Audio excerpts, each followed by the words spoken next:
പ്രിയപ്പെട്ടവരെ, അപ്പസ്തോല പ്രവർത്തനങ്ങൾ 4:12 പ്രകാരം നമ്മൾ വായിക്കുന്നു, മറ്റൊരുവനിലും രക്ഷയില്ല. ആകാശത്തിന് കീഴെ മനുഷ്യരുടെ രക്ഷയ്ക്കായി മറ്റൊരു നാമവും നൽകപ്പെട്ടിട്ടില്ല, യേശുവിൻ്റെ നാമമല്ലാതെ. പ്രിയപ്പെട്ട സഹോദരങ്ങളെ, യേശുവിൻ്റെ നാമത്തെ സ്വീകരിച്ച്, യേശുവിനെ രക്ഷകനും നാഥനുമായി സ്വീകരിച്ച്, യേശുവിന് വേണ്ടി ജീവിക്കുന്ന, യേശുവിൻ്റെ സാക്ഷിയായി ജീവിക്കുന്ന നന്ദിനി മാർഗരറ്റ് എന്ന സഹോദരിയുടെ ജീവിത സാക്ഷ്യം ഇപ്പോൾ നമ്മുടെ മുൻപിൽ പങ്കുവയ്ക്കപ്പെടുകയാണ്. കഴിഞ്ഞ 23 വർഷങ്ങളായി സഹോദരി യേശുവിനെ രക്ഷകനും നാഥനുമായി സ്വീകരിച്ച് കർത്താവിൻ്റെ പ്രേക്ഷിതയായിട്ട് ജീവിക്കുകയാണ്. ഇവരെ കുടുംബമായി ഡിവൈനിൽ ശുശ്രൂഷ ചെയ്യുന്നു.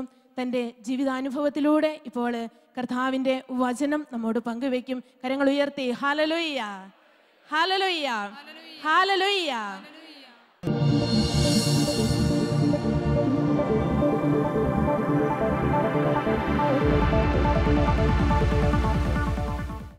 കണ്ണുകളടച്ച് നമുക്കൊന്ന് പ്രാർത്ഥിക്കാം. ദൈവത്തിൻ്റെ പരിശുദ്ധാത്മാവ് അഗ്നിയായി നമ്മളിൽ വന്ന് നിറയുവാൻ, പരിശുദ്ധാത്മാവ് നിങ്ങളുടെ മേൽ വന്നു കഴിയുമ്പോൾ നിങ്ങൾ ശക്തി പ്രാപിക്കും. ജെറുസലേമിലും യൂദയ മുഴുവനിലും സമറിയായിലും ലോകത്തിൻ്റെ അതിർത്തികൾ വരെയും നിങ്ങൾ എനിക്ക് സാക്ഷികളായി തീരും. ഓ കർത്താവേ, അങ്ങയുടെ ആത്മാവിൻ്റെ ശക്തിയെ അഗ്നിയായി ഞങ്ങളിൽ അയക്കണമേ. ഞങ്ങളും അങ്ങയുടെ സാക്ഷികളായി രൂപാന്തരം പ്രാപിക്കാൻ അങ്ങ് സ്വർഗം ഇപ്പോൾ തുറക്കണമേ.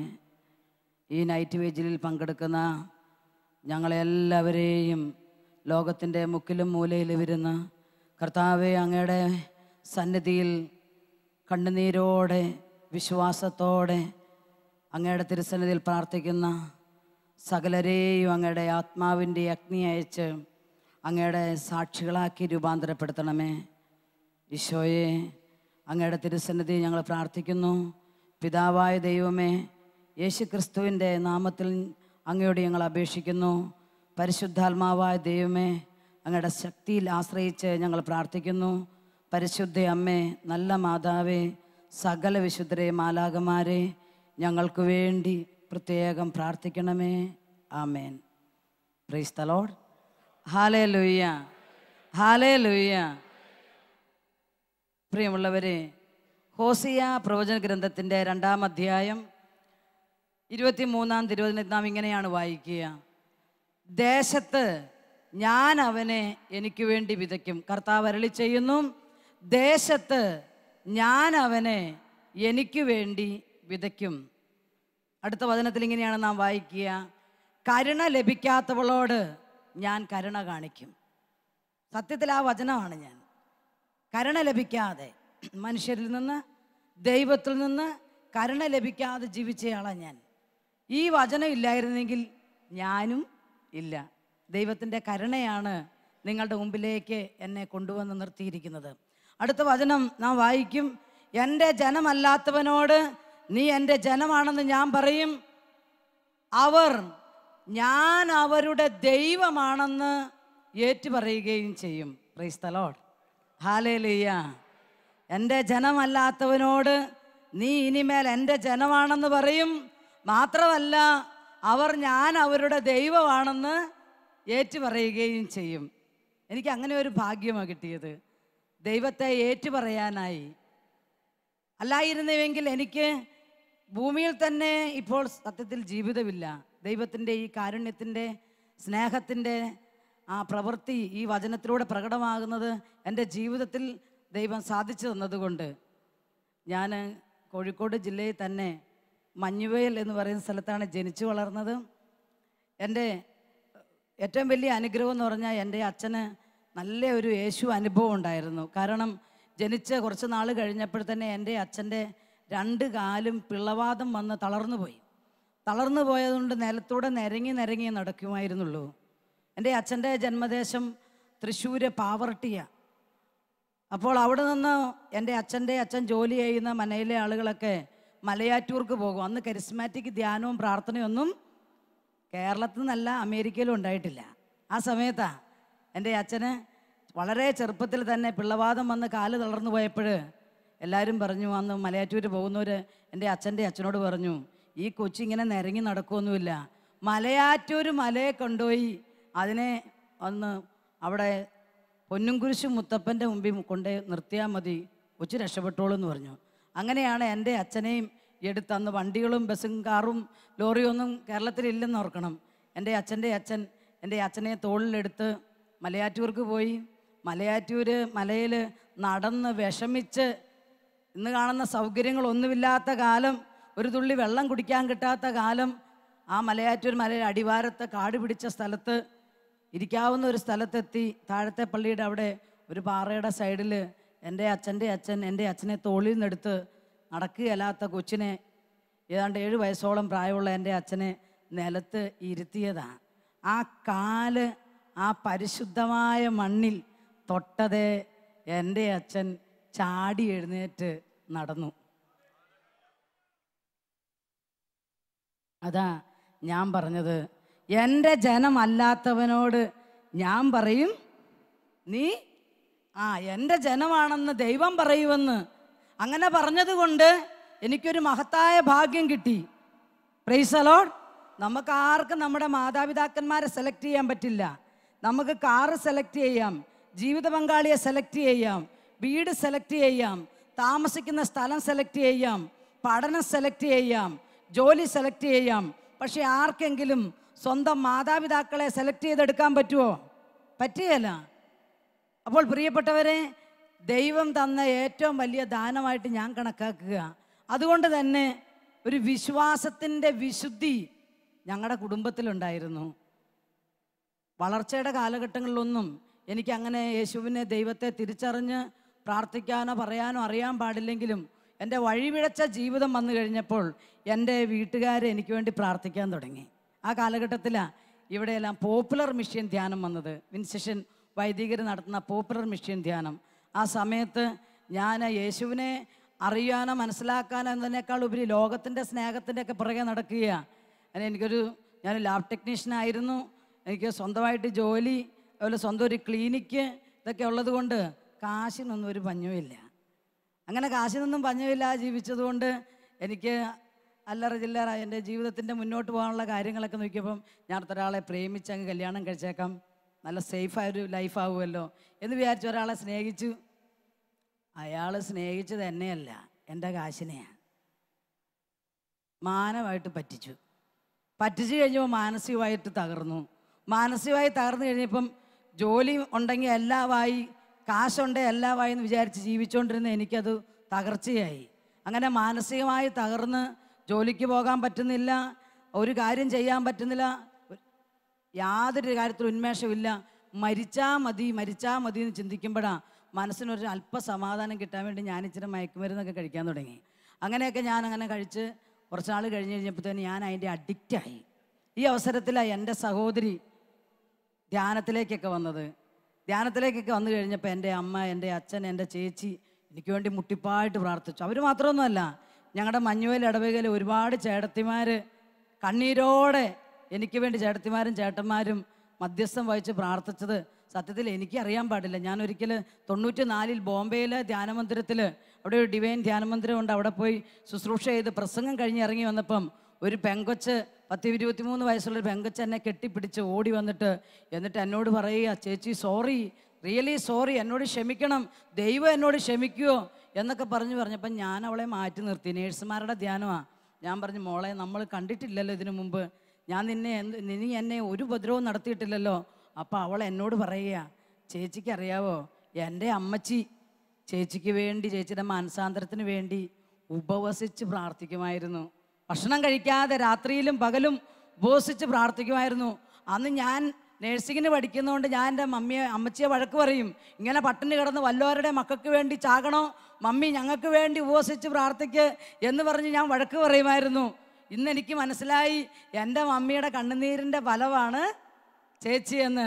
ഞാൻ എൻ്റെ മമ്മി എന്ന് പ്രാർത്ഥിച്ചില്ലായിരുന്നെങ്കിൽ ചേച്ചിക്ക് ഒരു പക്ഷേ ഈശോയെ അറിയാനോ അല്ലെങ്കിൽ ജീവിച്ചിരിക്കാനോ പറ്റുമായിരുന്നില്ല എന്ന് പറഞ്ഞ് ആ കുട്ടി കരഞ്ഞ് ഞാൻ ഓർക്കുന്നു. അങ്ങനെ ഒരുപാട് പേര് എനിക്ക് വേണ്ടി പ്രാർത്ഥിച്ചു. പ്രത്യേകിച്ച് എൻ്റെ സഹോദരിയും കുടുംബവും എല്ലാം എനിക്ക് വേണ്ടി പ്രാർത്ഥിക്കുക. നമ്മൾ ബൈബിളിൽ വായിക്കും, യെശയ്യാ പ്രവചന ഗ്രന്ഥത്തിൻ്റെ 57-ാമത്തെ അധ്യായത്തിൻ്റെ 18-ാം വാക്യത്തിൽ നാം വായിക്കുന്ന വചനം ഇങ്ങനെയാണ്. അവിടെ തിരുവെഴുത്തി പറയും, ഞാൻ അവൻ്റെ പിഴച്ച വഴികൾ കണ്ടു, എങ്കിലും ഞാൻ അവനെ കൊണ്ടുപോയി സുഖപ്പെടുത്തും. എന്നിട്ട് അടുത്ത വചനം പറയുകയാ, അവനെ പ്രതി വിലപിച്ചവരുടെ അധരങ്ങളിൽ നിന്ന് കീർത്തനം ഉയരാൻ ഞാൻ ഇടയാക്കും. സമാധാനം സമീപസ്ഥർക്കും വിദൂരസ്ഥർക്കും സമാധാനം, ഞാൻ അവനെ സുഖപ്പെടുത്തും. Praise the lord. ഹല്ലേലൂയ. അതാ ദൈവത്തിൻ്റെ വാഗ്ദാനം. ഞാൻ അവളുടെ പിഴച്ച വഴി കണ്ടു. ദൈവം കണ്ടുകൊണ്ടിരിക്കുക. നമുക്കറിയാമല്ലോ, വിശുദ്ധ യോഹന്നാന്റെ സുവിശേഷത്തിൻ്റെ 5 പറയുക, യേശു ജനിക്കുന്നതിന് മുമ്പേ ബെത്സയിദ കുളക്കരയിൽ കിടന്നവനെ യേശു കണ്ടു. നമ്മളെ കാണുന്നവനാ ദൈവം. ഇവിടെ നമ്മൾ വന്നിരിക്കുമ്പോൾ നമുക്ക് തോന്നും നമ്മളെ കാണാൻ ആരുമില്ല, മനസ്സിലാക്കാൻ ആരുമില്ല. നമുക്ക് ആരോടെങ്കിലും ഈ വിഷമമൊന്ന് പറഞ്ഞാൽ മതി. ഇവിടെ വല്ല അച്ഛന്മാരോടും പറയാൻ പറ്റുമോ? നല്ല വരങ്ങളുള്ള ആരെങ്കിലും ബ്രദറിനെ സിസ്റ്ററിനെ കിട്ടുമോ എന്ന് പറഞ്ഞു കഴിഞ്ഞാൽ എൻ്റെ വിഷമം അവരൊന്ന് കണ്ടായിരുന്നേ, എനിക്ക് വേണ്ടി പ്രാർത്ഥിച്ചേനെ. പക്ഷെ വചനം പറയുന്നത് എന്താ? ഞാൻ നിന്നെ കാണുകയാ. ഈശോ ആ ബെത്സയിദ കുളക്കരയിൽ കിടക്കുന്നവനെ കണ്ടിട്ട് എന്ത് ചെയ്തു? ഈശോ അവൻ്റെ അടുക്കലേക്ക് ചെന്നു, അവനെ സുഖപ്പെടുത്തി അയക്കുകയാണ് ചെയ്തത്. ഒരു മരുന്നും ലേപനവും ഒന്നും കൊടുത്തില്ല. ഒരു വാക്കിനാൽ കിടക്കെടുത്തോട്ട് പൊക്കോന്ന് പറഞ്ഞത് അവൻ സുഖം പ്രാപിച്ചു. അതാ വചനം പറയുക, ഞാൻ നിന്റെ വഴികൾ കാണുകയാ. നീ എങ്ങോട്ടാ പോകുന്നത്? യെശയ്യാ ദീർഘദർശി പറയുന്നില്ലേ, നീ ഇടത്തോട്ടോ വലത്തോട്ടോ തിരിയുമ്പോൾ പുറകിൽ നിന്ന് സ്വരം കേൾക്കാം വഴി തെറ്റി എന്നുള്ളതെങ്കിൽ, അല്ലേ? കൃത്യമായിട്ട് പറഞ്ഞു തരുന്ന ദൈവം, വളരെ കൃത്യമായി പറഞ്ഞു തരുന്ന ദൈവം, വഴികൾ, പിഴച്ച വഴികൾ കാണുന്ന ദൈവം, നമ്മുടെ ജീവിതത്തിൻ്റെ നശിച്ച വഴികൾ കാണുന്ന ദൈവം, കണ്ണുനീരിൻ്റെ വഴികൾ കാണുന്ന ദൈവം, അപഗണനയുടെ വഴികൾ കാണുന്ന ദൈവം. ആ ഒരു ദൈവത്തിൻ്റെ മുമ്പിലാണ് നമ്മൾ ഈ രാത്രിയിൽ ഉറങ്ങാതിരിക്കുന്നത്. ദൈവം നമ്മളെ വെറും കൈയോടെ വിടുവോ? ഒരിക്കലുമില്ല. തീർച്ചയായും എൻ്റെ സാക്ഷ്യമായ എൻ്റെ ജീവിതം, ദൈവം നമ്മളെ കാണുന്നു. വെറുതെ കണ്ടിട്ട് പോകുകയല്ല. എല്ലാവരും കാഴ്ച കാണുന്നുണ്ട്. പെരുന്നാളിന് പോകുന്നല്ലേ, എല്ലാവരും പെരുന്നാളിന് പോകുന്നയാൾ ഞാൻ ഓർക്കുക. ഞാനിപ്പോൾ താമസിക്കുന്നത് ചാലക്കുടിയുടെ അടുത്താണ്. പെരുന്നാളിൻ്റെ സമയത്ത് ഒരു അമ്മച്ചി ഇങ്ങനെ ക്യൂവിൽ നിൽക്കുക പുണ്യാളനെ മുത്താൻ. അങ്ങനെ ദേവസ്ഥാന സുണ്യാളിൻ്റെ പെരുന്നാൾ, ഗീവർ സുണ്യാളിൻ്റെ രൂപമൊക്കെ വെച്ചിരിക്കുക. അമ്മച്ചി ഇങ്ങനെ മുത്തിപ്പോകുന്നതിന് ഞങ്ങളുടെ തൊട്ട് മുമ്പേ നിന്ന് അമ്മച്ചി ഞാൻ നോക്കിപ്പോണ്ട് അവിടെ ഇരുന്ന പാമ്പിനെ മുത്തി, കുതിരയുടെ കാലയിലും മുത്തി, പിന്നെ എത്തിച്ച് പുണ്യാളിൻ്റെ ഷൂസേലും മുത്തി അമ്മച്ചി പോവുക. നമ്മളിങ്ങനെ ലോകത്തിലൂടെ അവിടെ ഇവിടെയെല്ലാം നോക്കി നടക്കുമ്പോഴും നമ്മളെ കണ്ട് നമ്മളെ വഴി തിരിച്ചു വിടുന്ന ഒരു ദൈവം. Price the lord. ഹല്ലേലൂയ. യേശുവേ നന്ദി, യേശുവേ സ്തുതി. എൻ്റെ വീട്ടുകാർ, എൻ്റെ അയൽവക്കത്തുള്ളൊരു നാട്ടുകാർ, പ്രാർത്ഥനാ ഗ്രൂപ്പിലുള്ളവർ എല്ലാം പ്രാർത്ഥിച്ചുകൊണ്ടിരിക്കുമ്പം എൻ്റെ മനസ്സിൽ എന്നാ ചിന്ത എന്നറിയാവോ? ഇതൊന്നുമല്ല, എങ്ങനെയെങ്കിലും ചാകണം. അങ്ങനെ വെറുതെ ചത്താൽ പോരാ. വെറുതെ ചത്തു കഴിഞ്ഞാൽ ശരിയാകുകയല്ലോ. എന്നെ പറ്റിച്ചവനെ കൊന്നിട്ടങ്ങ് ചാകണം. എന്നാലേ ഇങ്ങനെയുള്ളവരൊക്കെ ഒരു പാഠം പഠിക്കുകയുള്ളൂ. ചേട്ടത്തിമാർക്കൊക്കെ സന്തോഷമായി. ആരെങ്കിലും കൊല്ലാൻ പ്ലാൻ ഇട്ടിട്ടുണ്ടോ? നടക്കുകയല്ലോ കേട്ടോ. Price the Lord. വേറായാലും ഇങ്ങനെ ഒരു ചിന്ത വന്നോടുകൂടി ആ വഴിക്കായി കാര്യങ്ങൾ. പക്ഷേ ദൈവം വിടുവോ? ദൈവം നമ്മളെ കാണുകയല്ലേ. നീ വഴി തെറ്റിയാൽ വഴി തിരിച്ചു വിടുന്നവൻ. എന്നെ ഒരു കൊലപാതകയൊന്നും ആക്കിയില്ല. കൊല്ലാനൊക്കെ ശ്രമിച്ചു നോക്കി, പക്ഷേ എന്നെ ദൈവം കൊലപാതകയാക്കിയില്ല. കാരണം ഞാൻ ദൈവത്തിന് മുമ്പിൽ കുറ്റമറ്റവളായി നിൽക്കണം. ദൈവത്തിന് താല്പര്യമുള്ളത് കൊണ്ട് എൻ്റെ സ്വഭാവത്തിന് ഞാൻ പൂശിക്കളയേണ്ടതാണ്. അപ്പോൾ ഇത് ദൈവകൃപയാലാ. ദൈവകൃപയാൽ പൗലോസ്ലീഹ പറഞ്ഞു, ഞാൻ എന്തായിരിക്കുന്നുവോ അത് അവിടുത്തെ കൃപയാലാണ്. ഞാൻ എന്തായിരിക്കുന്നുവോ അത് അവിടുത്തെ കൃപയാലാണെന്ന് പറഞ്ഞു വെക്കുമ്പോൾ, പ്രിയപ്പെട്ടവരെ, സത്യം പറഞ്ഞു കഴിഞ്ഞാൽ എൻ്റെ വീട്ടുകാരെല്ലാം കൂടെ പ്രാർത്ഥിക്കുന്നു. ആ പ്രാർത്ഥന ഇപ്പം നമ്മളിവിടെ ഇരുന്ന് പ്രാർത്ഥിക്കുന്നത് പോലെ അവരിങ്ങനെ ജാഗരിച്ചു, അല്ലാതെ അവിടെ പോയി ഇവിടെ പോയി ധ്യാനത്തിനും എല്ലാം പ്രാർത്ഥിക്കുക. അങ്ങനെ ഇരിക്കുമ്പം ഞങ്ങളുടെ നാട്ടിൽ കോടഞ്ചേരി ഇടവകയിൽ അന്ന് സീജ വർക്കിച്ചം മരിച്ചിട്ടില്ല. അച്ഛൻ്റെ നേതൃത്വത്തിൽ ഒരു ധ്യാനം വന്നു. ആ ധ്യാനത്തിൽ എൻ്റെ ചേച്ചി, എൻ്റെ അമ്മ ഒക്കെ പോയി പങ്കെടുത്തു. അവരാ ധ്യാനത്തിൽ പങ്കെടുത്ത് അവർ പ്രാർത്ഥിച്ചുകൊണ്ടിരിക്കുക. അന്നാണ് എനിക്ക് ആത്മഹത്യ ചെയ്യാനോ അയാളെ കൊല്ലാനോ ഒരു സാഹചര്യം ഒത്തു കിട്ടിയത്. ഞാൻ അയാളെ കൊല്ലാൻ ശ്രമിച്ചു. അയാൾ നല്ല ആരോഗ്യമുള്ള ആൾ. ഞാൻ ഇച്ചിരി മയക്കുമരുന്നൊക്കെ അടിക്കുന്നതുകൊണ്ട് എനിക്ക് അയാളെ പിടിച്ചു നിർത്താനോ കൊല്ലാനൊന്നും പറ്റിയില്ല. ഞാൻ ശ്രമിച്ചിട്ട് പറ്റാതെ വന്നപ്പോൾ ഞാൻ ഓർത്തു, എന്നാൽ നാളെ ഇനി ഒരു കേസും ബുകിലൊക്കെ ആകും, വേണ്ട, ഇന്ന് തന്നെ പോയി ചത്തേക്കാം. അതാണ് ഞാൻ മനസ്സിൽ വിചാരിച്ചത്. പ്രിയമുള്ളവരെ, അങ്ങനെ മനസ്സിൽ പ്ലാനിട്ട് ഞാൻ എൻ്റെ വീട്ടിലേക്ക് വരുന്ന വഴിക്ക് തന്നെ ഞാൻ ഓർത്തു, ഏതായാലും അച്ഛൻ എന്നെ ടൗണിൽ വന്ന് വെയിറ്റ് ചെയ്യാറുണ്ട്. അച്ഛനെ കാണാതെ ഞാൻ വീട്ടിലോട്ട് വരാം, അമ്മയും ചേച്ചിയൊക്കെ കോടഞ്ചേരി ധ്യാനിക്കാൻ വന്നിരിക്കുകയല്ലേ എന്നോർത്ത് ഞാൻ വീട്ടിലെത്തി. ഉടുത്തിരുന്ന സാരി തന്നെ അഴിച്ച് കെട്ടിത്തൂങ്ങി ചാവാൻ ശ്രമിച്ചു. സാരിയുടെ ഒരറ്റം പൊട്ടി ഞാൻ താഴെ വീഴേണ്ടതാണ്. ദൈവത്തിൻ്റെ കരങ്ങളിൽ അവിടെ തന്നെ വഹിച്ചുകൊണ്ട് താഴേക്ക് വീണില്ല. ഇപ്പുറത്ത് മാറി ഒരു സ്ഥലത്ത് ഞാൻ കിടന്നു. ബോധമൊന്നുമില്ലായിരുന്നു. എൻ്റെ ചേച്ചിയൊക്കെ കോടഞ്ചേരി ധ്യാനിച്ചുകൊണ്ടിരിക്കുമ്പം CJ വർക്കിച്ചൻ ഇങ്ങനെ ഒരു സന്ദേശം പറഞ്ഞു. ഒരമ്മ തൻ്റെ മകൾക്ക് വേണ്ടി കണ്ണുനീരൊഴുക്കി ഇവിടെ പ്രാർത്ഥിക്കുക. കർത്താവ് ആ അമ്മയുടെ പ്രാർത്ഥന കേട്ട് ആ മകളുടെ ജീവനെ ഇതാ രക്ഷിക്കുന്നെന്ന്. അപ്പം തന്നെ എൻ്റെ അമ്മയ്ക്കും ചേച്ചിക്കും മനസ്സിലായി അത് നമ്മുടെ ആളാണ്. കാരണം അവർ നാളുകളായിട്ട് പ്രാർത്ഥിക്കുക, എൻ്റെ മാനസാന്തരത്തിന് വേണ്ടി, എൻ്റെ രക്ഷയ്ക്ക് വേണ്ടി, ഞാൻ ചാകാതിരിക്കാൻ വേണ്ടി. ജോലിയെന്ന് പറഞ്ഞ് കഷ്ടപ്പെട്ട നടന്ന് പഠിച്ചയാളാണ് ഞാൻ. ജോലിക്ക് കിട്ടാൻ വേണ്ടി, പഠിക്കാൻ വേണ്ടി 10ാം ക്ലാസ് കഴിഞ്ഞപ്പോഴേ ഒളിച്ചോടിപ്പോയിട്ടാണ് ഞാൻ കോട്ടയത്ത് പോയി ലാബ് ടെക്നീഷ്യൻ കോഴ്സൊക്കെ പഠിച്ചത്. അത്രയും കഷ്ടപ്പെട്ട് എടുത്ത ജോലിയാണ്. അതുകൊണ്ട് അത് ഞാൻ വലിയ വില കൽപ്പിക്കുന്ന ജോലിയാണ്. പക്ഷേ ഇങ്ങനെ ഒരു മാനസിക പ്രശ്നം വന്നു കഴിഞ്ഞപ്പോൾ എനിക്ക് ജോലിയൊന്നും ഒരു വിഷയമല്ല, മരിച്ചാൽ മതി. എൻ്റെ ചേച്ചി എന്നെ എപ്പോഴും ഉപദേശിക്കും. പക്ഷേ എൻ്റെ ചേച്ചിയുടെ ഉപദേശമൊന്നും ഞാൻ സ്വീകരിക്കുകയല്ല. ഞാൻ പറയും, അച്ഛന്മാർ നിനക്ക് വല്ല കൈമണിയും തന്നിട്ടുണ്ടോ? എന്നെ പള്ളിയിൽ കൊണ്ട ചേച്ചി ഇപ്പോൾ ഇവിടെ വന്നിട്ടുണ്ട്, നിങ്ങളുടെ കൂടെ ഇരുന്ന് പ്രാർത്ഥനയിൽ പങ്കെടുക്കുക. Price the Lord. ഞാൻ അങ്ങനെയൊക്കെ ചോദിക്കും, അവളെ മുറിവേൽപ്പിക്കും, വഴക്കൊക്കെ പറയും. പക്ഷേ വിടാതെ പ്രാർത്ഥിക്കുക. സ്വർഗത്തിലെ വേട്ടനായെ പോലെ ചേച്ചി എനിക്ക് വേണ്ടി പ്രാർത്ഥിച്ച് കൂടെ നിന്ന് ഉപദേശിച്ച് അന്ന് വന്നു കഴിഞ്ഞപ്പോൾ എൻ്റെ ചേച്ചി എന്നോട് പറഞ്ഞു, സത്യമായും നിന്നെ രക്ഷപ്പെടുത്തിയത് മനുഷ്യരല്ല, കർത്താവാണ്. Price the lord. ഹല്ലേലൂയ. അപ്പം ഞാൻ കർത്താവേ എന്നൊന്നും വിളിച്ചിട്ടില്ല.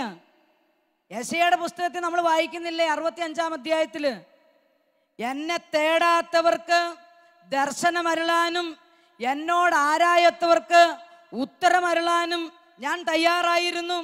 അനുസരണകെട്ട, ധിക്കാരം നിറഞ്ഞ, കലഹപ്രിയരായ ഒരു ജനത്തിന് നേരെ ദിവസം മുഴുവൻ ഞാൻ എൻ്റെ കരം വിരിച്ചു പിടിച്ചു നിന്നു. Price the lord. ഹല്ലേലൂയ, ഹല്ലേലൂയ. എന്നെ തേടാത്തവർക്ക് ഞാൻ ദർശനമരുളും, എന്നോട് ആരായത്തവർക്ക് ഞാൻ ഉത്തരമരുളുന്ന ദൈവമാണ്. അനുസരണകെട്ടവര്, കലഹപ്രിയര് ദിവസം മുഴുവൻ ദൈവത്തോട് കലഹിച്ചാലും ദൈവം നമ്മളെ ഉപേക്ഷിക്കുകയല്ല. കാരണം എന്താ? സങ്കീർത്തനം 27:10 വചനം ഇങ്ങനെയാ, നിന്റെ അപ്പനും അമ്മയും നിന്നെ ഉപേക്ഷിച്ചാലും കർത്താവായ ദൈവത്തിന് നിന്നെ ഉപേക്ഷിക്കാൻ പറ്റുകയില്ല. അതാ കാര്യം. അതുകൊണ്ട് ദൈവത്തെ അന്വേഷിക്കാതെ, ദൈവത്തെ തേടാതെ, ദൈവത്തിൻ്റെ വഴിയിലൂടെ നടക്കാതിരുന്ന എൻ്റെ ജീവിതത്തിൽ ദൈവം പ്രത്യക്ഷീകരണം നൽകി, ദൈവം ഉത്തരം തരാൻ തുടങ്ങി, ദൈവം സംസാരിക്കാൻ തുടങ്ങി. എൻ്റെ ചേച്ചി എന്നോട് പറഞ്ഞു, ഇതുകൊണ്ടൊന്നും കാര്യമായില്ല, നീ ധ്യാനം കൂടണം. എനിക്കെന്നാ ധ്യാനം എന്നറിയാൻ പാടില്ല. അങ്ങനെ ഇരിക്കുമ്പോഴാണ് 1990 തിരുവമ്പാടിയിൽ ഒരു കൺവെൻഷൻ വന്നു. ഡിവൈൻ എന്നുള്ള ബഹുമാനപ്പെട്ട മാത്യു നായിക്കമ്പറമ്പിലച്ചൻ്റെ കൺവെൻഷൻ. ആ കൺവെൻഷനിൽ എൻ്റെ ചേച്ചി എന്നെ ബലമായിട്ട് ചില തട്ടിപ്പൊക്കെ പറഞ്ഞാൽ കൊണ്ടുപോയത്, ധ്യാനത്തിനാന്ന് പറഞ്ഞൊന്നുമല്ല, കൂട്ടിക്കൊണ്ടുപോയി. ആദ്യത്തെ ദിവസം തന്നെ ചെന്നപ്പം ലക്ഷക്കണക്കിന് ആളുകളുടെ ഇടയിൽ വന്നപ്പോൾ എനിക്ക് മനസ്സിലായി എഴുന്നേറ്റ് പോകാൻ പറ്റിയല്ല. പെട്ടു, എലിക്കണി പെട്ടതുപോലെ. പിറ്റേ ദിവസം ഞാൻ പോയില്ല. ഞാൻ പറഞ്ഞു, അന്ന് ഞാൻ കോഴിക്കോട് AIR ഓൾ ഇന്ത്യ റേഡിയോയിൽ എനിക്ക് ചെറിയ പ്രഭാഷണമൊക്കെ പറയുന്ന ആർട്ടിസ്റ്റായിട്ടൊരു ചെറിയ പണിയും കൂടെ ഉണ്ട്.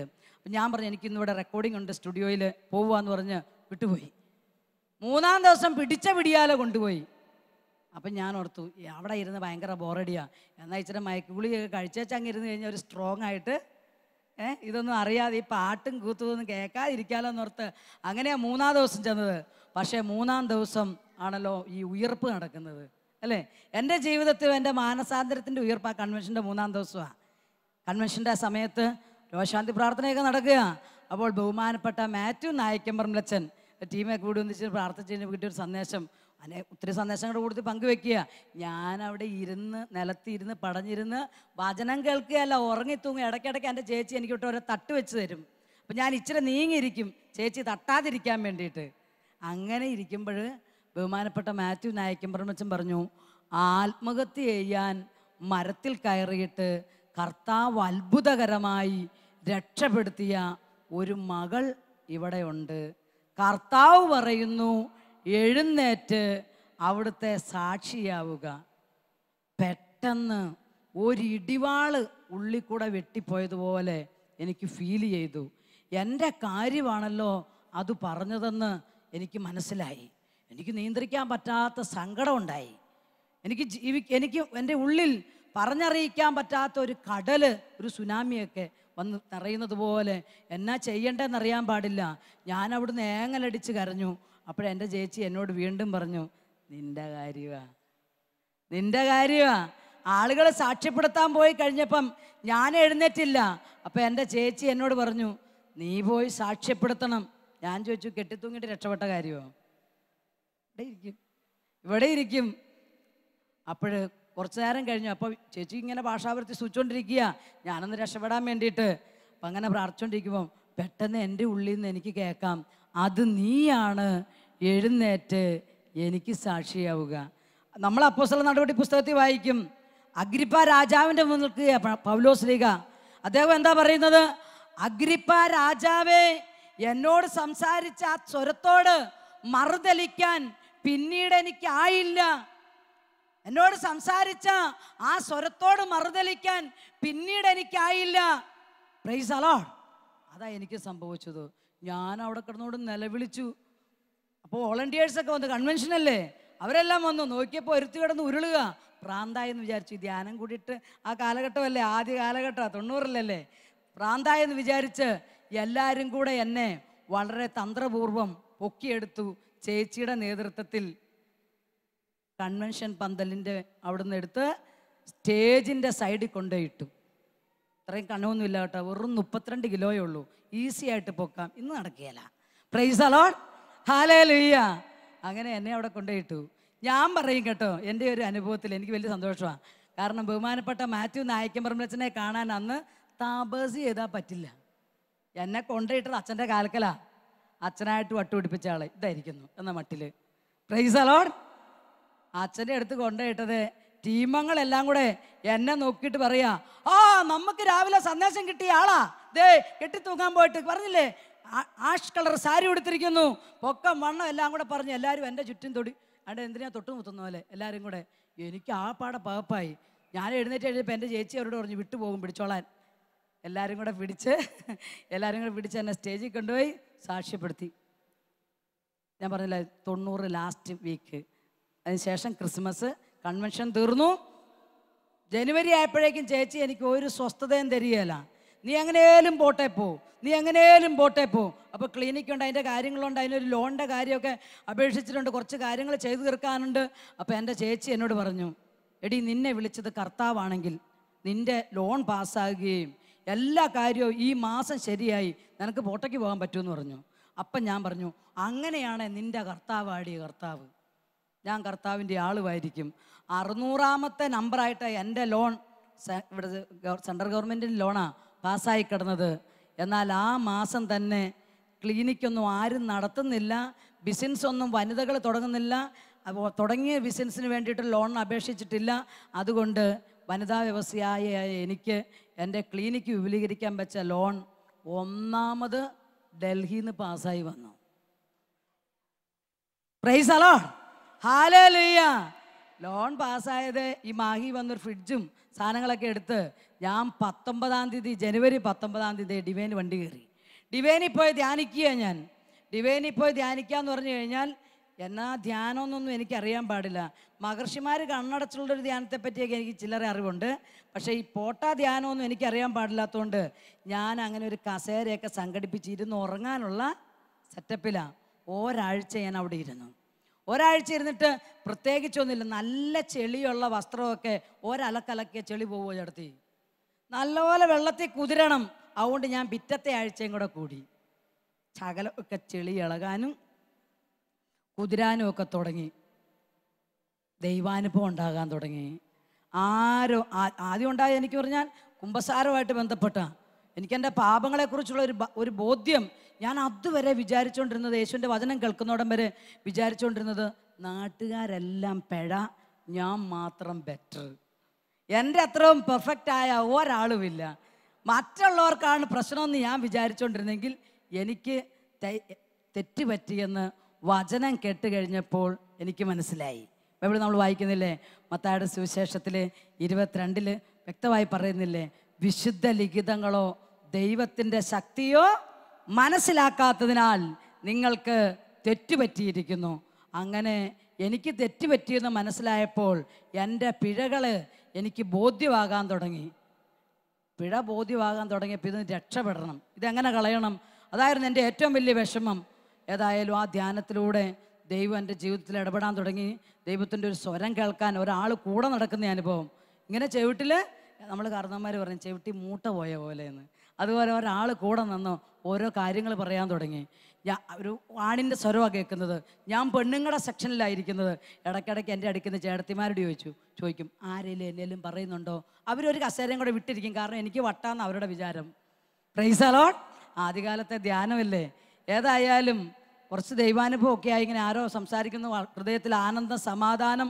ഏറ്റവും വലിയ അനുഗ്രഹം എന്ന് പറഞ്ഞാൽ ഈ മയക്കുമരുന്ന് കഴിക്കാതെ ഉറങ്ങാൻ പറ്റുക എന്ന് പറഞ്ഞാൽ അത് ഭയങ്കര കാര്യമാണ്. കള്ളു കുടിക്കുന്നവർക്കറിയാം, കള്ളു കുടിക്കാതെ ഉറങ്ങാൻ പറ്റുക അതൊരു വലിയൊരു അനുഭവം തന്നെയാണ്. ഇതുപോലെയായിരുന്നു എൻ്റെ അനുഭവം. അപ്പം ഇങ്ങനെ ആയി കഴിഞ്ഞപ്പോഴത്തേനും ഞാൻ തീരുമാനിച്ചു വീട്ടിൽ പോണില്ല, ഒരാഴ്ചയും കൂടെ ധ്യാനം കൂടണം. മൂന്നാമത്തെ ആഴ്ചയും ധ്യാനം കൂടി, കാരണം കൈ കാശുണ്ട്, അച്ഛന്മാരെ ഒന്നും കാണേണ്ട ആവശ്യമില്ല. അന്ന് പൈസ കൊടുത്ത് ഞാനിങ്ങനെ ധ്യാനം കൂടുക. മൊബൈലൊന്നും ഇല്ലാത്തതുകൊണ്ട് വീട്ടിൽ വിളിച്ച് പറയണ്ട, ഇവരേതായാലും നന്നാക്കാൻ വിട്ടതല്ലേ, നന്നായിട്ട് തന്നെ. ഇത്രയും നന്നാവും അവർ വിചാരിച്ചില്ല. ഇപ്പം 80 കിലോ ആയി. Price the lord. ഹല്ലേലൂയ, ഹല്ലേലൂയ. ഏതായാലും ആ ആഴ്ചയിൽ 3-ാം ആഴ്ച ധ്യാനം കൂടി. ഞാൻ ഓർത്തു എന്നാൽ പിന്നെ 4-ാമത്തെ ആഴ്ചയും കൂടെ കൂടിയേക്കാം. അതോടെ ശക്തമായ ദൈവാനുഭവമായി. കയ്യിലിരിക്കുന്ന ബൈബിളിന് ഒരു സൂക്കേട്. ഇപ്പോഴേക്കും ബൈബിള് വചനപ്രഘോഷണം നടക്കുമ്പം ബൈബിൾ ഇങ്ങനെ വൈബ്രേറ്റ് ചെയ്യും. നമ്മൾ ഫോൺ സൈലൻറ്റിലിട്ട് വൈബ്രേഷൻ ഇടുകയല്ലേ. ആദ്യം പേടിച്ചു പോയി. കൗൺസിലിങ്ങിന് ചെന്ന് കഴിഞ്ഞപ്പോൾ ഞാൻ കൗൺസിലറോട് ചോദിച്ചു, ചേടത്തിയുടെ അത് കൗൺസിലറാണ് സിസ്റ്ററാണെന്നൊന്നും പറയാൻ കന്യാസ്ത്രീകളൊന്നും അല്ലായിരുന്നു, അല്ലാതെ സാരി കൊടുത്ത് എന്നെ പോലുള്ള ആരും സിസ്റ്ററാണെന്നും എനിക്കറിയാൻ പാടില്ല. ബൈബിള് സമ്പൂർണ്ണ ബൈബിൾ കൈപ്പിടിച്ച ഒരു ചേടത്തിയുടെ എടുത്തത്, ഒരു കൗൺസിലറെ എടുത്തതെന്ന് ഞാൻ ചോദിച്ചു, ചേടത്തിയുടെ ബൈബിള് ചാടുവോ? അപ്പം പനിക്കലച്ചൻ പറഞ്ഞായിരുന്നു നിങ്ങൾക്ക് ആത്മീയമായ കാര്യങ്ങൾക്ക് സംശയമുണ്ട് ഉത്തരം തരുമെന്ന് കൗൺസിലിങ്ങിനെ. അപ്പം ഞാൻ അതാ ചോദിക്കുന്നത്. കൗൺസിലിങ്ങിന് എന്നിട്ട് ഇരിക്കുന്നൊന്നുമില്ല, ചേട്ടത്തിൻ്റെ കയ്യിലെ ബൈബിള് ചാടുവോ? ചേട്ടത്തി ആപ്പാടെ എന്നെ നോക്കി. ചേട്ടത്തിക്ക് മനസ്സിലായി സംഭവം പിടിവിട്ട കേസാ. ചേട്ടത്തി ചോദിച്ചാൽ എന്നാ കൊച്ചാ വേണ്ടേ? അല്ല, ചേട്ടത്തിയുടെ കയ്യിലെ ബൈബിള് ചാടുവോ എന്നറിയുന്നൊരു സംശയം എനിക്കുള്ളെന്ന് പറഞ്ഞു. ബാക്കിയൊന്നുമില്ല. അപ്പം ചേട്ടത്തി ചോദിച്ചു എന്നാ പ്രശ്നം? അല്ല, ഇത് ഇന്നലെ മുതലേ എൻ്റെ കയ്യിലെ ബൈബിള് ചാടുക എന്ന് പറഞ്ഞു. അപ്പം ആ ചേച്ചി പറഞ്ഞു അവിടെ ഇരിക്കും മോളെ.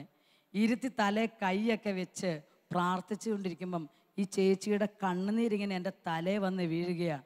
അങ്ങനെ ഒരു എക്സ്പീരിയൻസ് ഒന്നുമില്ല, എന്നെ കണ്ടിട്ട് ആരും കരഞ്ഞിട്ടൊന്നുമില്ല, ഓടിയിട്ടേ ഉള്ളൂ. അപ്പോൾ അങ്ങനെ ആയപ്പോൾ എനിക്കൊരു സംശയം ഇത് എന്നാ പറ്റിയെന്ന്. ഞാൻ കണ്ണു തുറന്ന് നോക്കിയപ്പോൾ ചേച്ചി കരയുകയാണ്. കരഞ്ഞതിന് ശേഷം കൈകൂപ്പി എൻ്റെ അടുത്തിരുന്നിട്ട് എന്നോട് പറയുക, കൊച്ചേ നിന്നെ ഈശോ സ്നേഹിക്കുന്നു, വലിയ കാര്യത്തിന് തിരഞ്ഞെടുത്തിരിക്കുന്നു. ഇങ്ങനെ കൗൺസിലർ പറഞ്ഞപ്പം സത്യത്തിൽ ഞാൻ വിചാരിച്ചു ഇനി ഞാൻ ഈ ധ്യാനത്തിന് ശേഷം വല്ല മന്ത്രിയും ആകും. വലിയ കാര്യമല്ലേ, നമുക്ക് ആകപ്പാടെ അറിയാവുന്ന വലിയ കാര്യം എന്നതാ മന്ത്രിയോ തന്ത്രിയോ ഒക്കെ ആകുക. പക്ഷെ തന്ത്രിയാകാനായിരുന്നു വിധി. Price the Lord. ഞാൻ അവിടുന്ന് പോന്നു. പിറ്റത്തെ ആഴ്ചയും ധ്യാനം കൂടി, അതിൻ്റെ പിറ്റത്തെ ആഴ്ചയും ധ്യാനം കൂടി. ധ്യാനം അങ്ങ് കൂടിയപ്പം ഈ കെട്ടിക്കിടന്ന ചെളിയൊക്കെ നല്ല വെള്ളത്തിൽ ചെളിയുള്ള ചാക്കിട്ടിട്ട് തന്നെ പോകുന്നത് പോലെ ഈ വചനം കേട്ട് യോഹന്നാൻ 15:3 ഞാൻ നിങ്ങളോട് പറഞ്ഞ വചനം നിമിത്തം നിങ്ങൾ ശുദ്ധിയുള്ളവരായിരിക്കുന്നു. ഹല്ലേലൂയ. അതാ സംഭവിച്ചത്. ഞാൻ നിങ്ങളോട് പറഞ്ഞ വചനം, യേശുവിൻ്റെ വചനം ഇങ്ങനെ ഒരു മാസവും മിച്ചവും കേട്ടോണ്ടിരിക്കുമ്പോൾ എൻ്റെ കഴിവൊന്നുമല്ല, എൻ്റെ പ്രാർത്ഥന കൊണ്ടൊന്നുമല്ല, കരുണയാൽ, മഹാകരുണയാൽ, സ്നേഹത്താൽ അവിടുന്ന് എന്നെ ശുദ്ധി ചെയ്തുകൊണ്ടിരുന്നു. ശുദ്ധി ചെയ്യുന്നതിൻ്റെ അടയാളമായി ദൈവാനുഭവം ഉണ്ടായി. ഹെബ്രായ ലേഖനത്തിൽ നമ്മൾ വായിക്കുന്നില്ലേ 11:6 ഹൃദയ ശുദ്ധിയുള്ളവർ ഭാഗ്യവാന്മാർ, അവർക്ക് ആരെ കാണാൻ പറ്റും? ആ ഹൃദയശുദ്ധിയോടുകൂടെ ദൈവത്തിന് മുമ്പിൽ വിശ്വാസത്തോടെ ഹൃദയശുദ്ധിയോടുകൂടെ നിന്ന് കഴിഞ്ഞാൽ ദൈവത്തെ കാണാൻ പറ്റും. അഷ്ടസ്വഭാവങ്ങൾ ഈശോ പറഞ്ഞു വെച്ചത് അതാ. ഹൃദയശുദ്ധി ഉണ്ടായ ദൈവത്തെ കാണാൻ പറ്റും. വിശ്വസിക്കുന്നവർക്ക് ദൈവത്തെ ദർശിക്കാൻ പറ്റും. ഇത് ഹെബ്രായ ലേഖനത്തിലും പറഞ്ഞു വച്ചിരിക്കുന്നത്. വിശ്വാസവും ഹൃദയശുദ്ധിയും കൂടെ വരാൻ തുടങ്ങിയപ്പം ദൈവാനുഭവം ആകാൻ തുടങ്ങി. ദൈവാനുഭവം ആകുന്നതിനനുസരിച്ച് എനിക്കൊരു കാര്യം മനസ്സിലായി. പണ്ട് താബോർമലയിൽ കയറിയ സ്ലീഹന്മാർ പറഞ്ഞില്ലേ, ഇവിടെ ആയിരിക്കുന്നത് നല്ലതാ. ഞാനും അങ്ങനെ വിചാരിച്ചത്. ഇനി ഡിവൈനിലായിരിക്കുന്നതാണ് നാട്ടിൽ പോകുന്നത് നല്ലതല്ല. അതുകൊണ്ട് ഞാൻ എന്ത് ചെയ്തു, നാട്ടിൽ തിരിച്ചു വന്ന് എൻ്റെ ക്ലിനിക്ക് കോഴിക്കോട് ജില്ലയിലെ മുക്കം എന്ന് പറയുന്ന സ്ഥലത്ത് അവിടെ PH സെൻ്ററുണ്ട് ഗവൺമെൻറ്റിൻ്റെ. അതിൻ്റെ തൊട്ട് ഓപ്പോസിറ്റ് നിർമ്മല മെഡിക്കൽ ലബോറട്ടറി എന്ന് പറഞ്ഞൊരു ക്ലിനിക്ക് ഉണ്ടായിരുന്നു. 3 സ്റ്റാഫ് ജോലി ചെയ്യുന്ന ക്ലിനിക്ക്. 18 വയസ്സുള്ളപ്പോൾ തുടങ്ങിയതാണ് അത്. അവിടെ ജോലി ചെയ്യുന്നൊരു പാവപ്പെട്ട പെൺകുട്ടിക്ക് കണ്ണും അടച്ചങ്ങോട്ട് അതിൻ്റെ ഓണർഷിപ്പ് സർട്ടിഫിക്കറ്റ് എഴുതി കൊടുത്തു, ആധാരം രജിസ്റ്റർ ചെയ്ത് കൊടുത്തു. പ്രൈസ് ദി ലോർഡ്, ഹല്ലേലൂയ. ലോകത്തെയോ ലോകത്തിലുള്ള ഒന്നിനെയും നിങ്ങൾ സ്നേഹിക്കരുത്. അങ്ങനെ സ്നേഹിച്ചാൽ പിതാവിൻ്റെ സ്നേഹം നിങ്ങളുടെ മേൽ ഉണ്ടാകുകയില്ല. Price the lord, hallelujah. ഞാൻ ഏറ്റവും സ്നേഹിച്ചത് എൻ്റെ ജോലി, എൻ്റെ ക്ലിനിക്ക്. അത് ആദ്യമേ അങ്ങോട്ട് കൊടുത്തു കഴിഞ്ഞപ്പം ഭയങ്കര സമാധാനം. വീട്ടിൽ തിരിച്ചെത്തിയപ്പം എൻ്റെ ആങ്ങളെയും ഒക്കെ ചോദിച്ചു, നീ എന്താടി ചെയ്തത്? ഞാൻ പറഞ്ഞു, ഞാൻ പോട്ടയ്ക്ക് പോവുക. അപ്പം എല്ലാവരും പറഞ്ഞു, നാട്ടുകാരും ഒക്കെ എല്ലാം ക്രിസ്ത്യാനികളുടെ ഏരിയ, എല്ലാവരും പറഞ്ഞു, നിനക്ക് വട്ട, അല്ലാതെ ആരെങ്കിലും ജോലി വേണ്ടെന്ന് വെക്കുമോ? ഇത്ര നല്ല ക്ലിനിക്ക് വേണ്ടെന്ന് വെക്കുമോ എന്ന് എല്ലാവരും കൂടെ ചേർന്ന് പറഞ്ഞു കഴിഞ്ഞപ്പം എനിക്കും ഒരു ഡൗട്ട്. ഇത്രയും കഷ്ടപ്പെട്ട് പഠിച്ച് നാടും വിട്ട് നാട്ടുകാരുടെ മുമ്പിലൊക്കെ നാണം കെട്ട കേസാണ് ഞാൻ നാട് വിട്ടു പോയത്. എല്ലാവരും വിചാരിച്ചതേ കല്യാണമൊക്കെ നിശ്ചയിച്ച് കഴിഞ്ഞപ്പം ഇഷ്ടപ്പെട്ട ചെറുക്കൻ്റെ കൂടെ നാട് വിട്ടു പോയതാണെന്നാ. സത്യത്തിൽ പഠിക്കാൻ പോയതാ. അപ്പം അത്രയും കഷ്ടപ്പെട്ടുണ്ടാക്കിയ ജോലിയല്ലേ. എല്ലാവരും പറഞ്ഞു എനിക്ക് വട്ടാന്ന്. എനിക്കും തോന്നി ചിലപ്പോൾ വട്ടായിരിക്കും. എല്ലാവരും ഇങ്ങനെ ചെയ്യുമോ? കാര്യങ്ങളൊന്നും ആത്മീയമായ കാര്യമുള്ള വലിയ വിവരമൊന്നും ഇല്ലാത്ത കാലമായതുകൊണ്ട് ഇത് ഓർത്തു കഴിഞ്ഞപ്പോൾ ഞാൻ പെട്ടെന്ന് അച്ഛന്മാരുടെ പ്രസംഗം ഓർത്തു. ബഹുമാനപ്പെട്ട പനക്കിലച്ചൻ പറയും, ആത്മീയ കാര്യങ്ങളിൽ എന്തെങ്കിലും സംശയം ഉണ്ടെങ്കിൽ പരിശുദ്ധാത്മാവ് അത് പഠിപ്പിച്ചു തരും. 1 യോഹന്നാൻ 2:27 വചനം എങ്ങനെയാ? നിങ്ങളിൽ യേശുക്രിസ്തുവിൻ്റെ അഭിഷേകം നിലനിൽക്കുന്നു. നിങ്ങളിലുള്ള യേശുക്രിസ്തുവിൻ്റെ അഭിഷേകം നിങ്ങളെ എല്ലാ കാര്യങ്ങളും പഠിപ്പിക്കും. എന്തെല്ലാം കാര്യമുണ്ട് ലോകത്തിൽ. ഇതൊക്കെ ആരാ പഠിപ്പിക്കുന്നത്? നമ്മളിലുള്ള യേശുക്രിസ്തുവിൻ്റെ അഭിഷേകം. ആ ഒരു ചിന്ത വന്നു കഴിഞ്ഞപ്പോൾ ഞാൻ എൻ്റെ ബൈബിളൊക്കെ എടുത്ത് മടി വെച്ച് ഞാൻ ദൈവത്തോട് ചോദിച്ചു, ദൈവമേ എനിക്ക് ഭ്രാന്തുണ്ടോ? നീ പറ. ഈ ചോദ്യം കേട്ട് കഴിഞ്ഞാൽ നിങ്ങളാണ് എന്നാ പറയും? കൂടിയ സൈസ്. അതേ ആളുകൾ പറഞ്ഞുള്ളൂ. ഞങ്ങളുടെ വീട് പണിയുന്നൊരു കുട്ടപ്പഞ്ചേട്ടനുണ്ട്. എൻ്റെ അച്ഛനോട് പറഞ്ഞു. അന്ന് എൻ്റെ അച്ഛൻ മാമോദിസ ഇതിൽ ദൈവാനുഭവത്തിലേക്ക് വന്ന് ഇങ്ങനെ ഒരു ക്രിസ്തീയ ലൊക്കേഷനിലേക്ക് എത്തിയിട്ടില്ല. അച്ഛനോട് പറഞ്ഞു, സംഭവം പിടിവിട്ട കേസാന്ന് പറഞ്ഞു. ഇപ്പം പിടിച്ചാൽ ആളെ കിട്ടില്ലേ, പോന്ന് പറഞ്ഞു. ഞാനിങ്ങനെ ചോദിച്ചുകൊണ്ടിരിക്കുമ്പം പെട്ടെന്ന് എനിക്കൊരു സ്വരം കേൾക്കാം. 2 കൊറിന്തോസ് 5:13. ബൈബിളൊന്ന് വായിച്ചു നോക്കൂ ആ വചനം. 2 കൊറിന്തോസ് 5:13 ദൈവം ഇങ്ങനെ പറഞ്ഞിരിക്കുക. എൻ്റെ ചോദ്യത്തിനുള്ള ഉത്തരം, ഞങ്ങൾ ഉന്മത്തരാണ് എങ്കിൽ അത് ദൈവത്തിന് വേണ്ടിയിട്ടാണ്. ഞങ്ങൾക്ക് സുബോധമുണ്ട് എങ്കിൽ അത് നിങ്ങൾക്ക് വേണ്ടിയിട്ടാണ്. ഒരു വ്യാഖ്യാനം ഇല്ലാത്ത വചനം. എനിക്ക് ഭ്രാന്താണെങ്കിൽ അത് ദൈവത്തിന് വേണ്ടിയുള്ള ഭ്രാന്ത്. എനിക്ക് സുബോധമുണ്ട് എങ്കിൽ ആ സുബോധം ദൈവജനത്തിന് വേണ്ടിയിട്ടുള്ള സുബോധം. ബൈബിൾ എടുത്ത് പെട്ടി വെച്ച് അന്നിറങ്ങിയതാ. എല്ലാം ഉപേക്ഷിച്ച് ഞാൻ ഇപ്പം ദേ 23 കൊല്ലം കഴിഞ്ഞു. Price the Lord. ഇതുവരെ ഭ്രാന്തിൻ്റെ ഗുളിക കഴിച്ചിട്ടില്ല. ഹല്ലേലൂയ. ദൈവത്തിൻ്റെ സുബോധം അവിടുന്ന് എൻ്റെ മേൽ ചൊരിഞ്ഞതുകൊണ്ട്, പന്നിക്കുഴി കിടന്ന ടീമിന് സുബോധം ഉണ്ടായപ്പോഴല്ലേ പിതാവിനെ തിരിച്ചറിഞ്ഞത്. അതുപോലെ അവിടുന്ന് ഒരു സുബോധം തന്നതുകൊണ്ട് ഇന്ന് നിലനിൽക്കുകയാണ്. എനിക്ക് വലിയ ആഗ്രഹമായിരുന്നു കർത്താവിന് വേണ്ടി ജീവിക്കണം, എന്തെങ്കിലും കർത്താവിന് വേണ്ടി ചെയ്യണം. എന്നെ ഒരൊറ്റ അച്ഛന്മാരും കണ്ട് തലയെ കവിച്ച് പ്രാർത്ഥിച്ചിട്ട് നിനക്ക് വചനപ്രഘോഷണ വരവുണ്ടെന്നോ നീ അല്ലേ ഡിവൈനി ശുശ്രൂഷ ചെയ്യുന്നോ ഒന്നും പറഞ്ഞിട്ടില്ല. ഒരു കൗൺസിലറും അങ്ങ് പറഞ്ഞിട്ടില്ല. ആ ചേച്ചി മാത്രമേ പറഞ്ഞത് വലിയ കാര്യത്തിന് നിയോഗിച്ചു എന്ന്, അല്ലാതെ ഒന്നുമില്ല. പക്ഷേ എൻ്റെ ഉള്ളിൽ ഉണ്ടായിരുന്ന വചനവിധ, ആകാശത്തിലെ പറവകളെ നോക്കുവിൻ, അവ വിതയ്ക്കുന്നില്ല, കൊയ്യുന്നില്ല, നൂൽ നിൽക്കുന്നില്ല, ദൈവം അവയെ പോറ്റുന്നു. നിങ്ങൾ ആദ്യം മത്തായിയുടെ സുവിശേഷം 6:33 വചനം, ദൈവത്തിൻ്റെ രാജ്യവും അവിടുത്തെ നീതിയും അന്വേഷിക്കുക, എല്ലാം കിട്ടും, എല്ലാം കൂട്ടിച്ചേർത്ത് തരും. നിങ്ങൾ എന്തെല്ലാം ഉപേക്ഷിച്ചുവോ, മത്തായിയുടെ സുവിശേഷത്തിൽ നമ്മൾ വായിക്കും 10:37 മുതൽ വാക്യങ്ങളിൽ, നിങ്ങൾ എന്തെല്ലാം ഉപേക്ഷിച്ചോ, മാതാപിതാക്കളെ ഉപേക്ഷിച്ചാൽ, നിങ്ങൾ വയലുകളെ ഉപേക്ഷിച്ചാൽ, പുത്രനെ പുത്രി എൻ്റെ നാമത്തിൽ വേണ്ടെന്ന് വെച്ചാൽ, സ്വജീവനെ തന്നെ വേണ്ടെന്ന് വെച്ചാൽ, അതൊക്കെ ഇരട്ടിയായിട്ട് തരും. എൻ്റെ വീട്ടുകാരെ ഉപേക്ഷിച്ച് പോയി കഴിഞ്ഞപ്പോൾ എൻ്റെ ഗുണമുണ്ടായെന്നറിയാമോ? എനിക്ക് ഒരമ്മയ്ക്ക് പകരം ഒരുപാട് അമ്മ. ഇവയിലെ സിസ്റ്റേഴ്സ് മുഴുവനും കന്യാസ്ത്രീ അമ്മമാർ. മാത്രമല്ല, ചെന്ന് കഴിഞ്ഞ ദൈവ അനുഗ്രഹത്താൽ ഞാൻ ബഹുമാനപ്പെട്ട മാത്യു നായക്കമ്പറമ്പിൽ ടീമിലാണ് ആദ്യ കാലങ്ങളിൽ തന്നെ ശുശ്രൂഷയ്ക്കായി ദൈവം എന്നെ നിയോഗിച്ചത്. അതുകൊണ്ട് ഇഷ്ടം പോലെ അച്ഛന്മാർ, ഇവിടെ ഒരച്ഛനെ ഉപേക്ഷിച്ച് പോകുന്നതാ, അച്ഛന്മാരുടെ പെരുന്നാൾ. Price the Lord.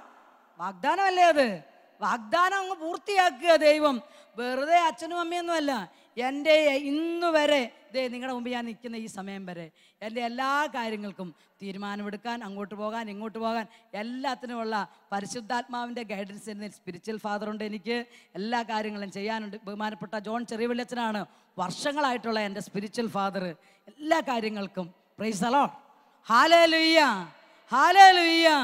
അങ്ങനെ ഞാൻ ശുശ്രൂഷ ചെയ്യുക. എനിക്ക് വചനം പ്രഘോഷിക്കണം എന്നൊരു ചിന്തയേ ഇല്ല. കാരണം എനിക്കൊരു ബൈബിളിലെ വചനം അറിയത്തില്ല. ബൈബിൾ തന്നെ അറിയാൻ പാടില്ല. പിന്നെ എങ്ങനെയാ? ഒരു ദിവസം ഞാൻ ബൈബിൾ മേടിക്കാൻ വേണ്ടി പോട്ടയാശ്രമത്തിൽ ചെന്ന പോട്ടയാശ്രമത്തിൻ്റെ ഡയറക്ടർ അച്ഛനാ എന്നെ ആദ്യമായിട്ട് പ്രസംഗിക്കാൻ കയറ്റുന്നത്. അതായത് ഞാൻ നവീകരണത്തിൽ വന്നിട്ട് 4 മാസമായിട്ടുള്ളൂ. ചെന്ന് കഴിഞ്ഞപ്പോൾ ഈ പരിശുദ്ധാത്മാവിൻ്റെ പ്രവർത്തനമാണ്.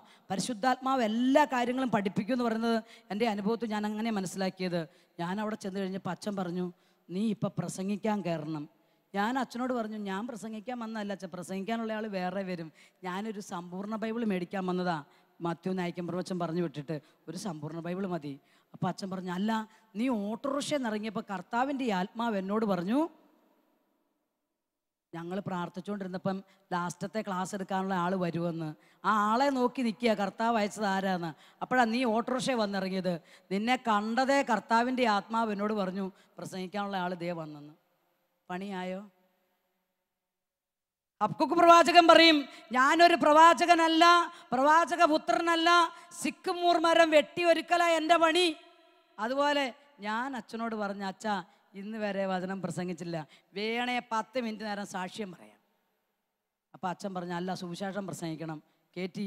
അപ്പോൾ എനിക്ക് ആകെപ്പാടെ അറിയാം. 4 മാസമല്ലേ ദൈവാനുഭവത്തിലേക്ക് വന്നിട്ട്. അപ്പം ഞാനിങ്ങനെ വലിയൊരു മിറക്കിളായിട്ട് എനിക്ക് തോന്നിയൊരു അത്ഭുതം എന്നാന്ന് വെച്ച് കഴിഞ്ഞാൽ, സീതാദേവി ഭൂമിയുടെ അടിയിലേക്ക് പോയതാ. ഭൂമി പിളർന്ന്. ഞാൻ ആ സങ്കീർത്തിരുന്നൊരു ഒറ്റ പ്രാർത്ഥന, കർത്താവേ ഭൂമി പിളർത്തി എന്നെയും താഴേക്ക് വിടണമേ. സംഭവിച്ചില്ല. അത്രയുള്ള പ്രാർത്ഥനാപരത്തിൻ്റെ വിശ്വാസമൊന്നും ആയില്ലായിരുന്നു. Praise the lord. എന്നെ പരിചയപ്പെടുത്തി കയറ്റി. അപ്പം ഞാൻ എൻ്റെ മനസ്സിലൊരു ആത്മവിശ്വാസം ഉണ്ടായിരുന്നു, ഒരു അഹങ്കാരം എന്ന് വേണേൽ പറയാം. എന്താണെന്നറിയാമോ? സാക്ഷ്യം അങ്ങ് വലിച്ചു നീട്ടി പറഞ്ഞിങ്ങ് ഇറങ്ങിപ്പോരാം. ആളുകളെ കണ്ടപ്പോൾ എൻ്റെ സാക്ഷ്യവും പേരും ഞാൻ മറന്നുപോയി. പേടിച്ചിട്ട് പിന്നെ എന്നാ പറയണ്ടേന്ന് പോലും അറിയത്തില്ല. അന്ന് ഈ മൈക്ക് ഇങ്ങനെ പീഠത്തിൽ ഒടിപ്പിക്കുന്ന നടക്കുന്ന പരിപാടിയൊന്നുമില്ലല്ലോ. മൈക്ക് പീഠത്തിൽ വെച്ചിരിക്കുക. ഞാൻ ആ വീഴാതിരിക്കാൻ പ്രസംഗപീഠത്തെ വെച്ചപ്പോൾ നടുക്ക് കൃത്യം മൈക്കിരിക്കുക ഓൺ ചെയ്ത്. വേറെ ഒന്നും പറയാൻ മേലാത്തത് കൊണ്ടും അറിയാൻ മേലാത്തതുകൊണ്ടും മറന്നു പോയതുകൊണ്ടും ആകെ പറയാൻ അറിയാവുന്നത് ഹല്ലേലൂയ ആയതുകൊണ്ടും ഞാൻ ഹല്ലേലൂയ എന്ന് പറഞ്ഞത് പ്രാർത്ഥനയ്ക്ക് വന്നിരിക്കുന്നവർ വിചാരിച്ചു പ്രസംഗത്തിന് മുമ്പുള്ള സ്തുതിപ്പാണ്. ആളുകൾ വിടുവോ? അവർ കൂടെ. Price the Lord. അവർ നിർത്തിയിട്ട് എനിക്കോ, ഞാൻ നിർത്തിയിട്ട് അവർക്കോ എന്നാ ചെയ്യണമെന്ന് അറിയാൻ മേല. അതാ സംഭവിച്ചത്. ഒരു മിറക്കിളാ. അതിൻ്റെ ഇടയ്ക്ക് ഞാനിങ്ങനെ ഹല്ലേലൂയ പറയുന്ന ഇടയ്ക്ക് ഞാൻ ദൈവത്തോട് പറഞ്ഞു, കറണ്ട് കട്ടായാൽ മിക്കവാറും പ്രസംഗിക്കണ്ട, ദൈവമേ കറണ്ട് കണക്ഷൻ ഒന്ന് കളയണേ. അങ്ങനത്തെ സിമ്പിൾ പ്രാർത്ഥനകൾ എൻ്റെ മണ്ടൻ ബുദ്ധിയിൽ നിന്ന് അതൊക്കെയാണ് നടത്തിക്കൊണ്ടിരുന്നത്. കറണ്ടൊന്നും പോയില്ല. ഇടയ്ക്കൊന്ന് കണ്ണു തുറന്നതോടി പേടിച്ചു പോയി. ആളുകളെല്ലാം കൈ ഉയർത്തി വലിയ ആവേശത്തിലാണ് സ്തുതിപ്പ്. ഞാൻ ഏതാണ്ട് നിർത്തി കഴിയുമ്പം സ്വർഗരാജ്യത്തിൻ്റെ അഗ്രാഹ്യമായ രഹസ്യങ്ങൾ വെളിപ്പെടുത്തുന്ന ആളാന്നുള്ള രീതിയിലാണ് അവരുടെ സ്തുതിപ്പ്. അതും കൂടെ കണ്ടു കഴിഞ്ഞപ്പോൾ എൻ്റെ ബോധം തന്നെ പോയി. ഞാൻ കണ്ണല്ലേ തന്നെ ചെറുത്, എങ്കിലും ഒന്നും കൂടെ ഇറുക്കി അടച്ചിട്ട് ഞാൻ അവിടെ നിന്ന് സ്തുതിപ്പിക്കുക. അങ്ങനെ ദൈവമേ എന്നെ സഹായിക്കണേ, എന്നെ രക്ഷിക്കണമേ, ഇങ്ങനെയെങ്കിലും എന്നെ ഇവിടുന്ന് രക്ഷിക്കണേ എന്നായി പിന്നത്തെ പ്രാർത്ഥന. അങ്ങനെ പ്രാർത്ഥിക്കുമ്പം അടച്ച കണ്ണിൻ്റെ ഇരുളിലേക്ക് പ്രകാശരശ്മികൾ വരാൻ തുടങ്ങി. സിൽവർ കളറിലും ഗോൾഡൻ കളറിലുമുള്ള പ്രകാശരശ്മികൾ വന്നിട്ട് ടി വിയിൽ ബ്രേക്ക് ന്യൂസ് എഴുതി കാണിക്കുന്നത് പോലെ എൻ്റെ അടച്ച കണ്ണിൻ്റെ ഇരുളിൽ ദൈവവചനം എഴുതാൻ തുടങ്ങി. Price the Lord. അത് വായിച്ചാണ് ഞാൻ ആദ്യം പ്രസംഗിച്ചത്. പൗലോസ്ലീഹ ഗലാത്യക്കാർക്ക് എഴുതിയ ലേഖനത്തിൽ ഇങ്ങനെ എഴുതി, 1-ാം അധ്യായം 10-11 വാക്യങ്ങളിൽ, എൻ്റെ സഹോദരരെ, ഞാൻ നിങ്ങളോട് പ്രസംഗിച്ച ഈ സുവിശേഷം മാനുഷികമല്ല, മറിച്ച് എന്നെ കർത്താവിൻ്റെ വെളിപാടിനാൽ പഠിപ്പിച്ചതാണത്. Praise the lord. ഹല്ലേലൂയ. എനിക്ക് ഇവിടെ നിന്നുകൊണ്ട് ആ സാക്ഷ്യം പറയുമ്പോൾ എനിക്ക് വലിയ സന്തോഷമുണ്ട്. കാരണം എനിക്ക് സ്വന്തമായി ഒന്നുമില്ല, എല്ലാം അവിടുത്തെ കൃപയാൽ. Price the lord. ഹല്ലേലൂയ. ഓരോ കാര്യങ്ങൾക്ക് ഞാൻ ദൈവത്തോട് ആലോചന ചോദിക്കും. ദൈവമേ, ഞാനത് ചെയ്യണോ? എനിക്കറിയാൻ പാടില്ലാത്തത് കൊണ്ടാണ്. എന്താ ചെയ്യേണ്ടത്, എങ്ങനെയാണ് ചെയ്യേണ്ടത്, എങ്ങനെയാണ് ജീവിക്കേണ്ടതെന്നൊന്നും എനിക്കറിയാൻ പാടില്ല. ബൈബിൾ പറയുന്നില്ലേ, പരിശുദ്ധാത്മാവ് എല്ലാ കാര്യങ്ങളും പഠിപ്പിക്കും. അതുകൊണ്ട് ഞാൻ ഇങ്ങനെ ചോദിക്കും പരിശുദ്ധാത്മാവിനോട്, ഞാൻ അത് ചെയ്യണോ, ഇത് ചെയ്യണോ, എങ്ങനെ പോകണം, എങ്ങനെ വസ്ത്രം ധരിക്കണം, എങ്ങനെ മുടി കെട്ടണം, എങ്ങനെ ജീവിക്കണം. അപ്പോൾ ദൈവം എല്ലാം ഗൈഡൻസ് തരും. ഭക്ഷണം കഴിക്കുന്നതിന് വരെ വ്യക്തമായ ഗൈഡൻസ് ദൈവത്തിൻ്റെ അടുത്ത് നിന്ന് ഇങ്ങനെ കിട്ടാൻ തുടങ്ങിയപ്പം എനിക്ക് സമാധാനമായി, സന്തോഷമായി. മാത്രമല്ല, എൻ്റെ ചേച്ചി ഇങ്ങനെ വെളിപാടൊക്കെ കിട്ടുന്നുണ്ട്. ഇടയ്ക്ക് അന്ന് ഫോണൊന്നും ഇല്ലാത്തതുകൊണ്ട് കത്തെഴുതി എനിക്ക് ഓരോ വചനം അയച്ചു തരും. വ്യക്തമായി ഞാൻ ഓരോ കാര്യങ്ങളിൽ ഏർപ്പെടുന്നതിന് മുമ്പ് ചേച്ചിയോട് ദൈവം സംസാരിക്കും. അങ്ങനെ വ്യക്തമായി എനിക്ക് ഗൈഡൻസ് കിട്ടിക്കൊണ്ടിരുന്നു. അങ്ങനെ ഇരിക്കുമ്പോൾ ദൈവം എൻ്റെ ജീവിതത്തിൽ അത്ഭുതങ്ങൾ പ്രവർത്തിക്കാൻ തുടങ്ങി. ബഹുമാനപ്പെട്ട അച്ഛന്മാരിലൂടെ സുവിശേഷം പ്രസംഗിക്കാൻ പല സ്ഥലങ്ങളിലേക്കും ദേശങ്ങളിലേക്കും ഒക്കെ എന്നെ അയച്ചു. അങ്ങനെ പ്രസംഗ ശുശ്രൂഷയെ വളർന്നു.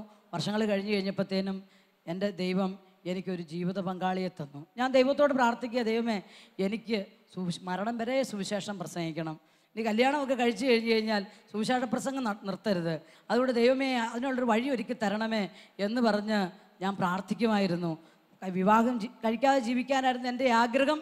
പക്ഷേ അതിനുവേണ്ടിയുള്ള ദൈവം, എൻ്റെ സുവിശേഷ വേലയ്ക്ക് വേണ്ടി ദൈവം ഒരുക്കിയ വഴിയാണ് എൻ്റെ ജീവിത പങ്കാളി, ഒരു നല്ല സുവിശേഷകൻ. Praise the lord. ഹല്ലേലൂയ. ബൈബിളിൽ നാം വായിക്കുന്നുണ്ടല്ലോ, യെശയ്യായുടെ പുസ്തകം 55:8-9 വാക്യങ്ങളിൽ, നിങ്ങളുടെ വഴി പോലെയല്ല എൻ്റെ വഴികൾ, നിങ്ങളുടെ ചിന്ത പോലെയല്ല എൻ്റെ ചിന്തകൾ. ഭൂമിയിൽ നിന്ന് ആകാശം ഉയർന്നിരിക്കുന്നത് പോലെ എൻ്റെ ചിന്തകളും വഴികളും നിങ്ങളുടേതിനേക്കാൾ ഉന്നതമാ. ഞാൻ ഇവിടെയുള്ള ഒരുത്തനെ കെട്ടാൻ വേണ്ടി നടന്നിട്ട് അവനെ കെട്ടാൻ പറ്റാതെ കരഞ്ഞു കാറി ചാകാൻ നടന്നയാൾക്ക് ദൈവം തന്നത് ഒരു നല്ല സുവിശേഷ പ്രഘോഷകനെ. Praise the lord. ഹല്ലേലൂയ. യേശുവേ നന്ദി, യേശുവേ സ്തുതി. വിവാഹത്തിന് ഒറ്റ പൈസയില്ല. ദൈവം എന്താ പറഞ്ഞിരിക്കുന്നത്? ആദ്യം അവിടുത്തെ രാജ്യവും നീതിയും അന്വേഷിക്കാൻ. ബഹുമാനപ്പെട്ട മാത്യു നായിക്കൻ പ്രവചൻ അമേരിക്കയിൽ ശുശ്രൂഷയ്ക്ക് പോകുന്നതിന് മുമ്പ് വിവാഹത്തിന് ആവശ്യമായുള്ള പണം അന്നത്തെ ഡിവൈൻ്റെ അസിസ്റ്റന്റ് ഡയറക്ടറെ കൊടുത്തിട്ട് പറഞ്ഞു, എല്ലാ കാര്യങ്ങളും നന്നായി നടത്തണം. ബഹുമാനപ്പെട്ട പനക്കലച്ചനെ ഏൽപ്പിച്ചിട്ട് പറഞ്ഞു, അച്ഛ പോയി കെട്ടിച്ചു കൊടുക്കണം, ഞാൻ ഇവിടെ ഇല്ല. അങ്ങനെ ബഹുമാനപ്പെട്ട പനക്കലച്ചൻ എൻ്റെ ഭർത്താവിൻ്റെ നാടായ മൂലമറ്റത്തെ അറക്കുളത്ത് വന്ന് ഞങ്ങളുടെ കല്യാണം ആസ്വദിച്ചു. കല്യാണത്തിന് ആവശ്യമായ സ്വർണ്ണമൊക്കെ എടുക്കാൻ വേണ്ടി വന്നത് ബഹുമാനപ്പെട്ട പയ്യപ്പള്ളി അച്ഛൻ നേരെ ജ്വല്ലറി കൊണ്ട് സ്വർണ്ണമൊക്കെ എടുപ്പിച്ചു. ഞാൻ പറഞ്ഞു, എൻ്റെ അച്ഛ, എനിക്ക് ഈ സ്വർണ്ണമൊന്നും ഇടുന്ന ഇഷ്ടമില്ല. പ്രിയപ്പെട്ടവരെ, അപ്പം അച്ഛൻ എന്നോട് പറഞ്ഞു, ഇതൊക്കെ ദൈവത്തിൻ്റെ വാഗ്ദാനമാണ്. സങ്കീർത്തനം 23:1, കർത്താവാണ് എൻ്റെ ഇടയൻ, എനിക്കൊന്നിനും കുറവുണ്ടാവുകയില്ല. നിന്റെ ഇടയൻ കർത്താവാണെങ്കിൽ നിനക്ക് ഒന്നിനും കുറവുണ്ടാകാൻ പാടില്ല. എല്ലാം നന്നായി നടത്തി. വിവാഹം കഴിഞ്ഞു. ശുശ്രൂഷയിൽ തന്നെ ആയതുകൊണ്ട് നല്ല ജീവിതം നയിക്കാൻ പറ്റി. അങ്ങനെ ഇരിക്കുമ്പോഴാണ് എൻ്റെ മോള് പഠിക്കുന്ന സ്കൂളിൽ ഒരു കുട്ടിക്ക് കിഡ്നി ഡാമേജായി വിവരം അറിഞ്ഞത്. ഞാൻ ഈ നെഫ്രോളജി ഡിപ്പാർട്ട്മെൻറ്റുമായിട്ട് ബന്ധപ്പെട്ടൊക്കെ ജോലി ചെയ്തിരുന്നുകൊണ്ട് എനിക്കറിയാൻ പറ്റും അതിൻ്റെ ഭവിഷ്യത്ത് എന്നാന്നുള്ളത്. അപ്പോൾ കർത്താവിനോട് ഞാൻ പ്രാർത്ഥിച്ചു, എങ്ങനെയും സുഖപ്പെടുത്തണേ ആ കൊച്ചിനെ, എങ്ങനെയും സുഖപ്പെടുത്തണമേ. അപ്പോൾ കർത്താവ് എന്നോട് പറഞ്ഞു, അവളെ സുഖപ്പെടുത്താൻ എനിക്ക് പറ്റാഞ്ഞിട്ടല്ല, നീ മാനസാന്തരത്തിന് ചേർന്നൊരു ഫലം പുറപ്പെടുവിക്കണമെന്ന് പറഞ്ഞു. Praise the lord. ഹല്ലേലൂയ. ഡയാലിസിസ് നീണ്ടുപോയാൽ ആ കൊച്ചിൻ്റെ ജീവൻ പോകും. ഡോക്ടർ പറഞ്ഞൊരു നല്ല കിഡ്നി കിട്ടിയാൽ കൊച്ചു ജീവിക്കും. വെന്റിലേഷനിൽ കിടക്കുക കൊച്ച്. ഞങ്ങളെല്ലാവരും പ്രാർത്ഥിച്ചു. അപ്പം ഞാൻ കോഴിക്കോട് തന്നെയാണ്, ഞാനും ഭർത്താവും എല്ലാം ഞങ്ങൾ ചേർന്ന് പ്രാർത്ഥിച്ചപ്പോൾ കർത്താവ് എന്നോട് പറഞ്ഞു, സ്നേഹിതന് വേണ്ടി ജീവൻ അർപ്പിക്കുന്നതിനേക്കാൾ വലിയ സ്നേഹമില്ല. ഞാൻ നിങ്ങളെ സ്നേഹിച്ചതുപോലെ സ്നേഹിക്കണം. ഞാൻ എൻ്റെ ഭർത്താവിനോട് പറഞ്ഞു, കർത്താവ് ഇങ്ങനെയാണ് പറയുന്നത്, അതുകൊണ്ട് എൻ്റെ ഒരു കിഡ്നി ആ കൊച്ചിന് കൊടുക്കാം. ആരെങ്കിലും സ്വന്തം ജീവൻ, മത്തായി 10:37, ആരെങ്കിലും സ്വന്തം ജീവൻ എന്നെ പ്രതി നഷ്ടപ്പെടുത്തുന്നുവോ അവൻ അത് കണ്ടെത്തും. Price the lord. ഹല്ലേലൂയ. ഞങ്ങളൊരു തീരുമാനം എടുത്തു. അതേതായാലും ഡോക്ടർമാരോട് പറഞ്ഞു, ചെക്കപ്പ് എന്ന് പറഞ്ഞാൽ നിസ്സാരമൊന്നുമല്ല. എൻ്റെ ഈ തടിച്ച ശരീരത്തിൽ ഒരു വെയിൻ കിട്ടണേൽ അത് ഒരു വലിയ അത്ഭുതം ദൈവം പ്രവർത്തിക്കണം. കിഡ്നി പിന്നെ എടുക്കാം. Price the Lord. ഏതായാലും എല്ലാ ടെസ്റ്റും ഒക്കെ ചെയ്തു. പല പ്രാവശ്യം ക്രോസ് മാച്ചൊക്കെ ചെയ്ത് എല്ലാം ഫുൾ ഓക്കെ. ലാസ്റ്റ് കൊച്ചിന് കിഡ്നി കൊടുത്തു. 2 കൊല്ലമായി. ഹല്ലേലൂയ. ഈ ജനുവരി 28 ആകുമ്പോൾ 2 കൊല്ലമായി കൊച്ചിന് കിഡ്നി കിട്ടിയിട്ട്. 8ാം ക്ലാസ്സിൽ പഠിത്തം നിർത്തിയ കൊച്ചാ ഇപ്പം 10ാം ക്ലാസ് എഴുതി 5 A+ഉം 5 B+ഉം. വയസ്സാം കാലത്ത് SLC എഴുതി എടുക്കാൻ പറ്റുമോ നമുക്ക്? ദൈവം അതും സഹായിച്ചു. Price the lord. ഹല്ലേലൂയ. പ്രിയപ്പെട്ടവരെ, ആ സർജറി കഴിഞ്ഞ് കിടക്കുമ്പോഴാണ് ഞാൻ ദൈവത്തോട് ഞങ്ങളെല്ലാം ബോധം തെളിഞ്ഞത്. ദൈവമേ, നിൻ്റെ ഹിതത്തിന് വേണ്ടി ഇതാ ജീവിതത്തെ സമർപ്പിച്ച് നമ്മൾ നിൽക്കുന്നത്. ഒന്ന് വർത്താനം പറ കർത്താവേ എന്ന് പറഞ്ഞപ്പം കർത്താവ് പറഞ്ഞു 1 സാമുവേൽ 15:20. ബൈബിൾ എടുക്കാനൊന്നും പറ്റിയല്ല, ശരീരത്തിൽ നടുവിൻ ട്യൂബും സൂചിയാ. എൻ്റെ ഭർത്താവ് ബൈബിൾ എടുത്ത് തുറന്നപ്പോൾ തന്നെ കിട്ടിയ വചനമാണ് 1 സാമുവേൽ 15:20. കർത്താവേ, അവിടുത്തെ വാക്ക് ഞാൻ അനുസരിച്ചു, അവിടുത്തെ ഹിതം ഞാൻ നിറവേറ്റി. പ്രിയപ്പെട്ടവരെ, ഇത്രയും കാലം ദൈവത്തിൻ്റെ പരിശുദ്ധിയുടെ മുമ്പിൽ നിൽക്കാൻ അവിടുന്ന് എന്നോട് കാണിച്ച ഈ ഔദാര്യത്തിന് എത്ര നന്ദി പറഞ്ഞാലും മതിയാകുകയല്ല. Price the Lord. എന്തൊക്കെ ചെയ്താലും മതിയാകുകയല്ല. അവിടുന്ന് എന്നോട് അത്രമാത്രം കാരുണ്യവും ഔദാര്യവും ഇന്ന് വരെ കാണിച്ചിരിക്കുന്നത്. Price the Lord. സങ്കീർത്തനക്കാരൻ പറഞ്ഞു, അവിടുന്ന് നൽകിയ അനുഗ്രഹങ്ങൾക്ക് ഞാൻ എന്തു പകരം നൽകും? രക്ഷയുടെ പാനപാത്രം ഉയർത്തി ഞാൻ അവിടുത്തെ നാമം വിളിച്ച് അപേക്ഷിക്കും. Praise the lord. ഹല്ലേലൂയ. നിങ്ങളുടെ കൂടെ ആയിരിക്കാനും യേശുവിൻ്റെ ഈ വലിയ നാമത്തിൻ്റെ മുമ്പിൽ ചെറിയൊരു സാക്ഷിയായി നിൽക്കാനും പരിശുദ്ധാത്മാവ് എന്നെ ശക്തിപ്പെടുത്തുന്നതിനോർത്ത് ഞാൻ ദൈവത്തിന് നന്ദി പറയുന്നു. നമുക്ക് കണ്ണുകളൊന്ന് അടച്ച് ഒന്ന് പ്രാർത്ഥിക്കാം. ദൈവം ലോകം മുഴുവനുള്ള സകലരുടെ മേലും തൻ്റെ കാരുണ്യവും കൃപയും ജീവനും സമൃദ്ധമായി അയക്കാൻ വേണ്ടി നമുക്ക് പ്രാർത്ഥിക്കാം. കണ്ണുകളടച്ച്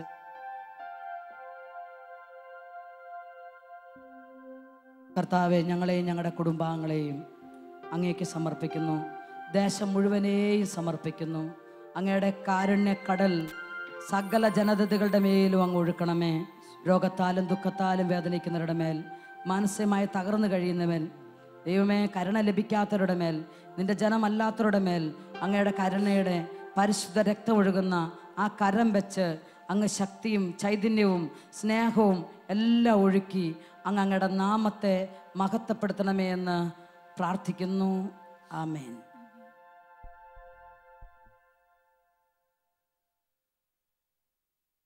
പ്രൈസ് ദി ലോർഡ്. ഹല്ലേലൂയ. വലതുകരം ഉയർത്തി ഹല്ലേലൂയ. സന്തോഷത്തോടെ കരങ്ങൾ വീശി ഹല്ലേലൂയ, ഹല്ലേലൂയ, ഹല്ലേലൂയ.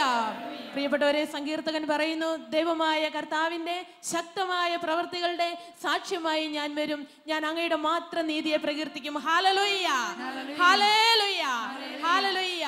നമുക്കൊന്ന് എഴുന്നേറ്റ് നിൽക്കാം.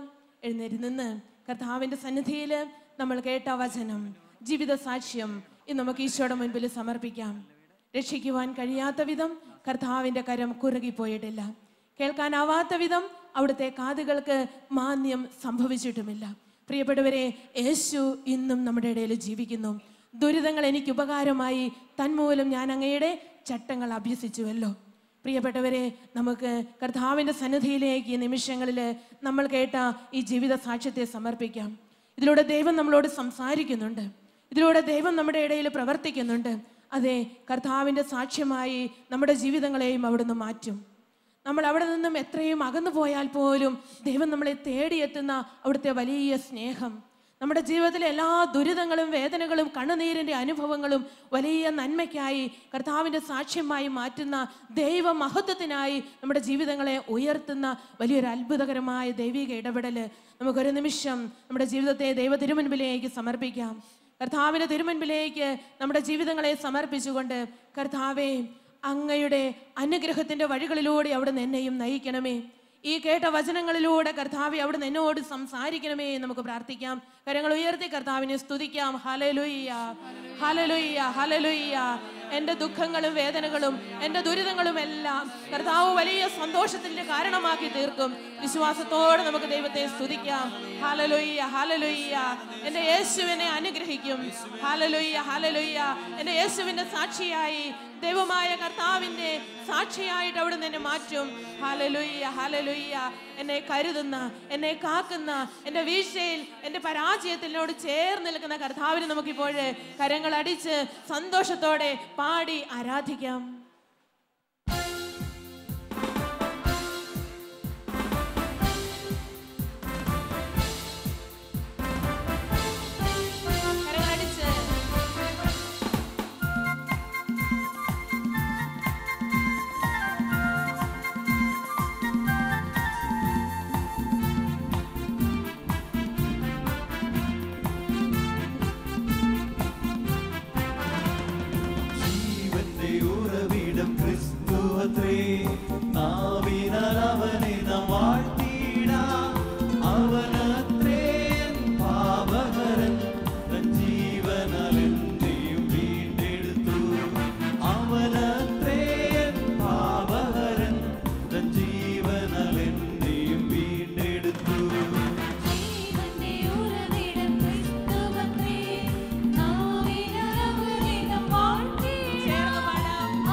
തുടച്ചെന്റെ കണ്ണുനീർ പൊൻകരത്താ തുടിക്കും നിൻ മനം സ്വർഗ സന്തോഷത്താ